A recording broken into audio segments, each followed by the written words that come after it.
Gujarat cotton એસોસિએશનની સાધારણ સભામાં નીતિન પટેલે મિલધારકોને ચીમકી આપી છે। મિલધારકોને કોઈ પણ સંજોગોમાં ભેળસેળ નહીં કરવાની ચીમકી નીતિન પટેલ દ્વારા આપવામાં આવી। મહેસાણામાં 1000 ઓઇલ મિલમાંથી 600 ઓઇલ મિલમાં ભેળસેળ થતી હોવાનું નિવેદન નીતિન પટેલે આપ્યું છે। કયા વિસ્તારમાં ભેળસેળ થાય છે તે આપણને ખ્યાલ છે તેવું પણ તેઓએ કહ્યું અને સાથે જ કહ્યું કે ભેળસેળ હું નહીં ચાલવા દઉં। ગોડાઉનમાં સરકાર પાસે સીલ મરાવી દઈશ। ખેડૂતોને નુકસાન થાય તેવું કામ ઓઇલ મિલ ધારકો ન કરે તેવું નીતિન પટેલનું નિવેદન સામે આવી રહ્યું છે। સંવાદદાતા મેહુલ દેસાઈ છે ફોનલાઈન પર। મેહુલ, નીતિન પટેલ દ્વારા મહત્વપૂર્ણ જે નિવેદન આપવામાં આવ્યું છે ઓઇલ મિલ ધારકોને લઈને તેઓએ જે નિવેદન આપ્યું છે, શું જાણકારી છે આ સમગ્ર મામલાને લઈને? બિલકુલ તુરંત વિડીયો સામે આવ્યો છે। મુખ્યત્વે પૂર્વ નાયબ મુખ્યમંત્રી નીતિન પટેલનું નિવેદન છે। 1000 ઓઇલ મિલોની અંદર 600 ઓઇલ મિલોમાં ભેળસેળ જે છે તે કરવામાં આવે છે। ગુજરાત કોટન એસોસિએશનની 26મી સાધારણ સભાની અંદર આ તેમનું નિવેદન જે છે તે સામે આવ્યું છે।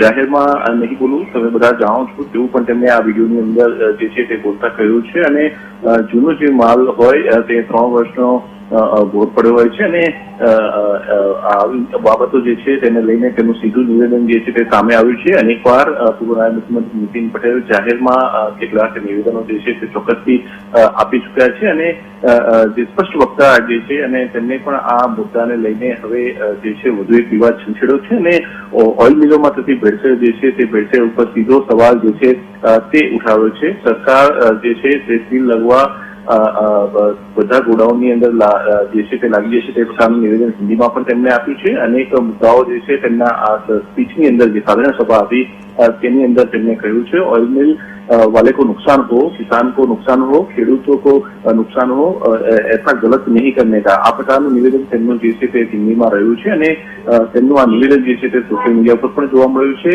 આડે હાથે તેમને લીધા છે જે પ્રકારની ભેળસેળ જે છે તે થઈ રહી છે અને ભેળસેળિયા જે લોકો છે તેમની સામે સીધી કાર્યવાહી થશે તેવો સીધો સંકેત જે છે તે તેમને આપ્યો છે। જી સુરત, ધન્યવાદ મેહુલ તમામ વિગતો માટે।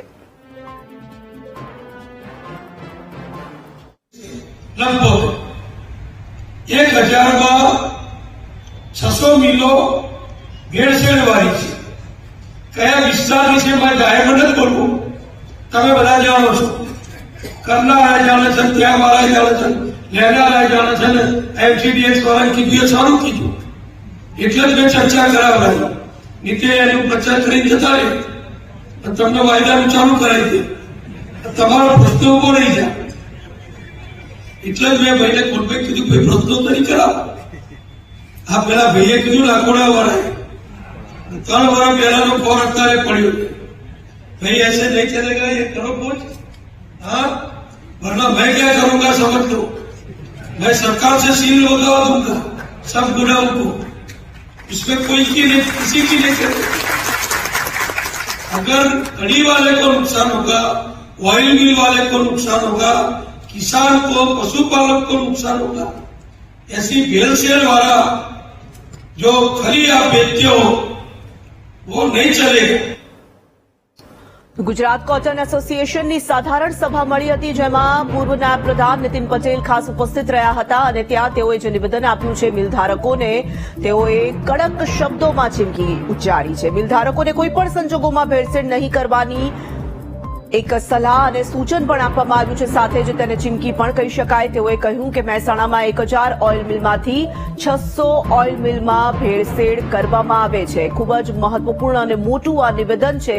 સાથે જ તેઓએ કહ્યું કે કયા વિસ્તારમાં ભેળસેળ થાય છે તે આપણને ખ્યાલ છે। નીતિન પટેલે વધુમાં કહ્યું કે હું ભેળસેળ નહીં ચાલવા દઉં। ગોડાઉનમાં સરકાર પાસે સીલ મરાવી દઈશ। ખેડૂતોને નુકસાન થાય તેવું કામ ઓઇલ મિલ ધારકો ન કરે તેવું પણ તેઓએ સૂચન અને ટકોર મંચ પરથી કરી હતી।